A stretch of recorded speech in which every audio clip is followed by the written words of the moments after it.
Olá, sejam bem-vindos ao nosso canal. Vamos estudar e meditar na Palavra de Deus. Hoje vamos meditar no Evangelho e no tema sofrimento, falta de paz.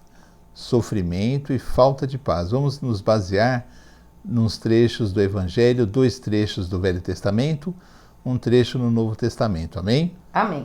Jeremias 29, do 11 ao 13. Porque eu bem sei os pensamentos que tenho a vosso respeito, diz o Senhor, pensamentos de paz e não de mal, para vos dar o fim que esperais. Então me invocareis e ireis, e orareis a mim, e eu vos ouvirei. E buscar-me-eis e me achareis, quando me buscardes com todo o vosso coração. Isaías 59, do 1 ao 3.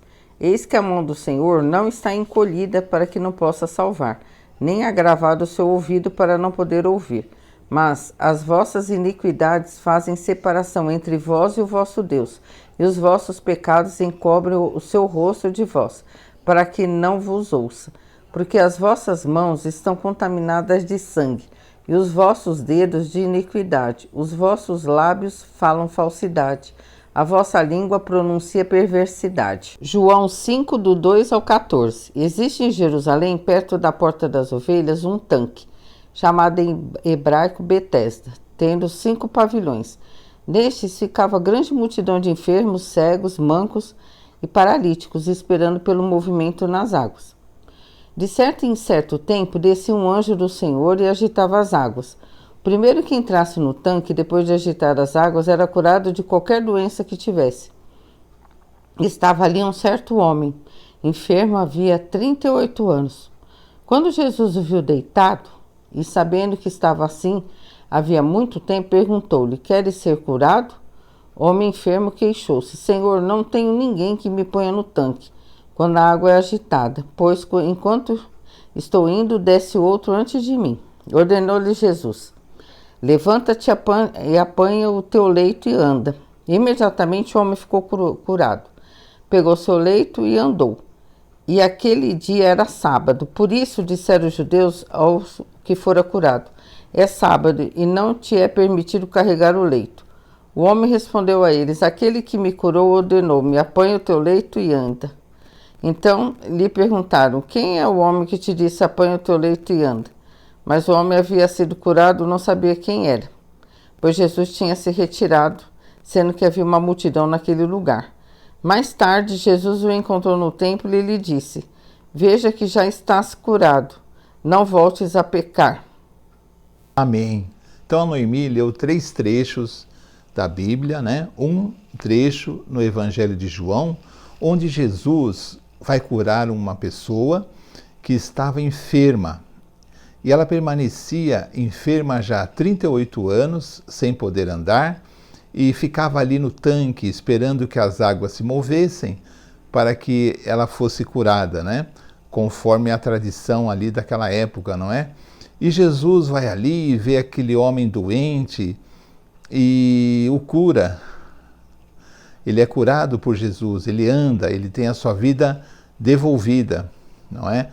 E Jesus depois o encontra mais tarde e diz assim para ele: olha, não peques mais, para que algo pior não te aconteça. É esse trecho do Novo Testamento que nós vamos usar como base para fazer um pensamento breve sobre o sofrimento, a falta de paz. No caso desse homem, doente, enfermo, sem poder andar, nós entendemos que esse homem, ele passava muitas necessidades, muitas tribulações, muitas tristezas, porque um homem que não podia andar nessa época, ele não tinha como trabalhar, ele não tinha como se sustentar. Ele deveria viver através de esmolas, da caridade do povo. E ele não tinha ninguém por ele, porque ele não tinha ninguém que o colocasse no tanque quando a água se movia. Ele era um homem pobre, carente, abandonado, que não tinha o direito de ter uma família, porque não poderia sustentar, não poderia se casar, não poderia ter filhos, não poderia trabalhar.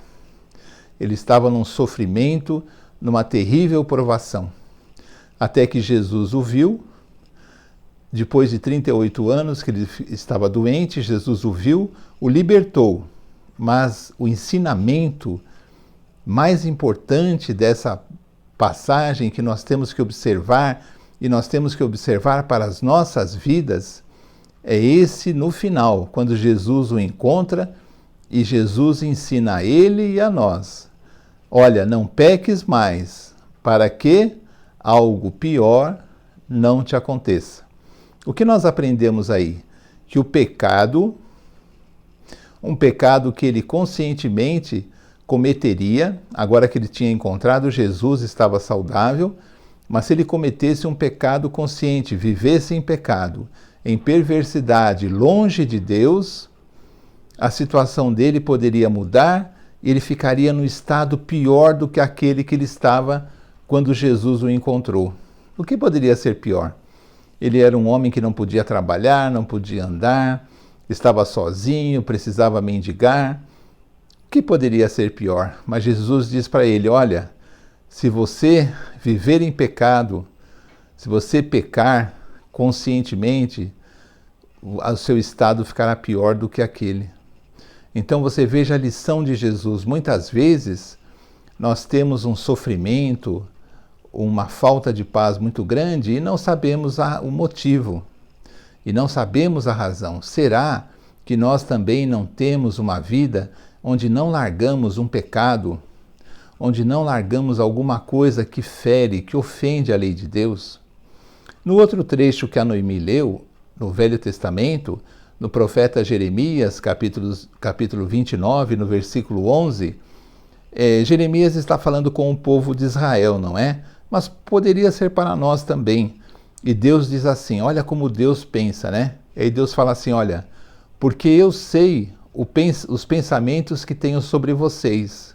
Então Jesus assim fala assim, olha, quando eu olho para vocês, quais são os meus pensamentos? Deus fala assim para o povo. Quando Deus olha para nós, quais são os pensamentos de Deus? Aí Deus mesmo fala, eu tenho pensamentos a vosso respeito, pensamentos de paz e não de mal. O que isso quer dizer? Que no pensamento de Deus, no coração de Deus, Deus quer que nós tenhamos uma vida plena, uma vida feliz, e não uma vida de sofrimento. Então Deus diz assim, olha, eu sei os pensamentos que tenho sobre vocês, são pensamentos de paz e não de mal, para vos dar o fim que esperais. Então todos nós esperamos um futuro melhor, e Deus quer nos dar esse futuro melhor. Aí ele diz assim, olha, então vocês me invocarão e vão orar para mim e eu vou ouvir vocês. Por quê? Porque Deus falava que o povo deveria sair do seu pecado e voltar para Deus. Por quê? Porque Deus tinha prazer em dar felicidade ao povo, tinha prazer em dar paz ao povo. Porque os pensamentos de Deus eram pensamentos bons, pensamentos de paz. E Deus fala assim, quando vocês me buscarem, vocês me acharão. Porque o vosso coração, o coração de vocês, diz Deus, vai me buscar assim com toda a força, toda a vontade. Você veja como buscar a Deus, confiar em Deus de todo o coração nos traz a paz, nos traz a felicidade e uma vida mais plena. Depois, no outro trecho que a Noemi leu, no profeta Isaías, capítulo 59, Deus diz assim, olha, o povo reclamava que sofria muito, né? E o povo, então, Deus, através do seu profeta Isaías, diz assim, olha, a minha mão não está encolhida para que não possa salvar. Como se o povo achasse que a mão de Deus estava encolhida, ele não esticava os braços para salvar. Então Deus diz assim, não, a minha mão não está encolhida para que não possa salvar, nem surdo os meus ouvidos para que não possa ouvir. Os ouvidos de Deus ouviam e as suas mãos estavam prontas para salvar. Mas Deus diz assim, mas por que isso não acontece? Porque as suas iniquidades, as suas maldades, iniquidades são atos errados, atos que ofendem a Deus, prejudicam as pessoas, são atos que contrariam o amor de Deus, são atos egoístas, desonestos, Então Deus diz assim: porque as vossas iniquidades e os vossos pecados fazem separação entre mim e vocês, e eu encubro meu rosto de vós, porque as vossas mãos estão contaminadas com sangue. Eles eram um povo violento. Mesmo que não pratiquemos a violência, devemos nos fazer um pensamento para nós mesmos, ver se nós estamos com esses pensamentos de violência, de justiça, aprovando a violência, aprovando os atos que machuquem as pessoas, porque apesar de não praticarmos, nós não podemos nunca aprovar a violência, né? Aí Deus diz assim: olha, porque eu não posso ouvir, a minha mão não está encolhida para que não possa salvar, os meus ouvidos não estão surdos para que eu não possa ouvir, mas os vossos pecados e as vossas iniquidades fazem separação entre mim e vós, não é? Porque as vossas mãos estão cheias de sangue e os vossos dedos de iniquidade. Os lábios do povo falavam falsidade. Quantas pessoas hoje usam de falsidade, mesmo dentro do povo cristão, não é? Usam de falsidade, usam de esperteza, né? Ludibriam as pessoas, né? E a vossa língua, Deus diz ao povo, pronuncia perversidade, pensamentos ruins. Então, como é estranho perceber que nós podemos também cair nessas coisas, não é? O que nós temos que aprender com esse texto? Que para o coração de Deus, Ele quer a nossa felicidade. Deus quer a nossa felicidade, como diz no profeta Jeremias: os meus pensamentos para vocês são pensamentos de felicidade, de paz. Mas aí eu digo assim: bom, mas eu não tenho paz na minha vida, eu tenho problemas muito, muito graves, não é? Fico desesperado. Muitas pessoas já pensaram até em suicídio, chegam a perder a própria fé, de tão grave que são os problemas. É falta de emprego, é falta de saúde, falta de paz em casa, o casamento em crise, filhos problemáticos, não é? E o que eu faço? Como eu procedo? Gente, Deus pode mudar tudo para melhor, porque no coração de Deus, Ele não quer ver você passando todos esses problemas, essas tribulações, essa falta de paz, e você cheio de remédios, às vezes devendo muito, com um futuro incerto, vendo seus filhos com um futuro incerto. Deus não quer isso. Examine a sua vida e veja se você realmente, que um dia aceitou Jesus como Senhor e Salvador, e se você não aceitou, hoje entre no seu quarto e fale assim: Jesus, eu queria o Senhor como meu Senhor, queria que o Senhor fosse meu Salvador, queria te seguir, eu confio no teu amor. Por quê?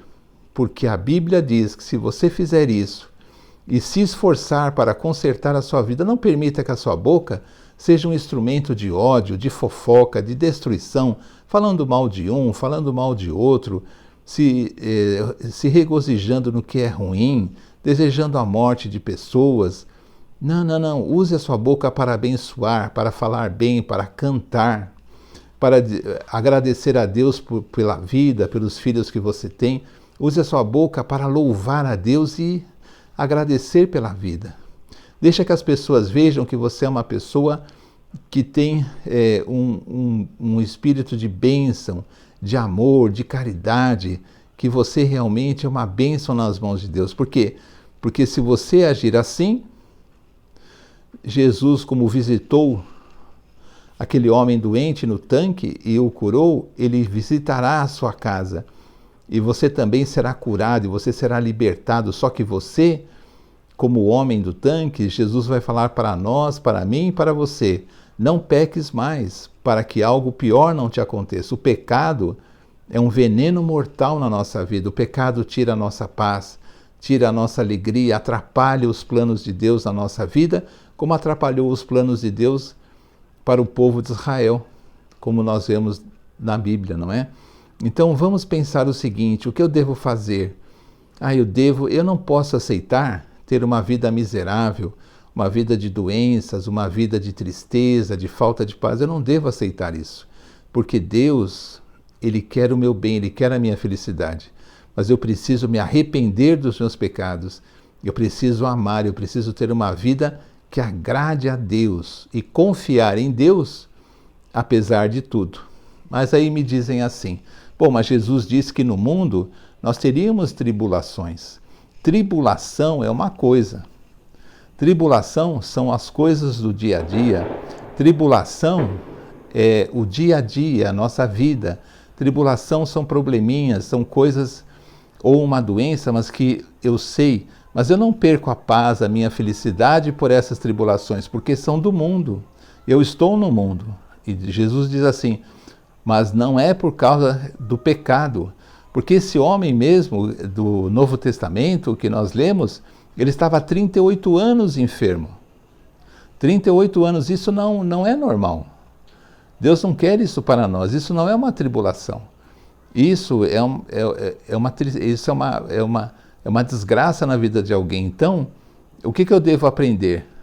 Que eu devo confiar em Deus e devo discernir em tribulação e tristeza profunda, tribulação e falta de paz, porque mesmo perante as tribulações, eu tenho paz, porque eu confio em Deus e Jesus é o príncipe da paz. Vamos pensar nisso, porque o pecado é a origem de todos os males. O pecado realmente tira a nossa paz, tira a nossa felicidade. Vamos nos esforçar, porque Deus ouvirá as nossas orações e no coração de Deus há pensamentos de paz e de felicidade para nós. Amém? Amém. Então assim terminamos, né, mais um vídeo do nosso canal. Espero que você tenha sido abençoado, como nós fomos, né? E você possa curtir esse vídeo e os outros vídeos que temos também. Vamos terminar com uma oração. Amém? Amém. Senhor, em nome de Jesus, agradecemos por esse tempo. Pedimos que abençoe cada pessoa que está ouvindo, assistindo esse vídeo, a família dessa pessoa. E que nós possamos ter um coração puro, coração sincero.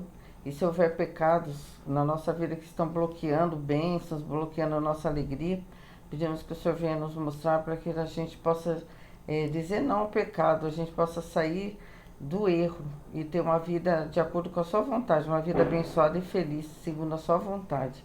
Agradecemos por tudo, em nome de Jesus. Amém. Amém.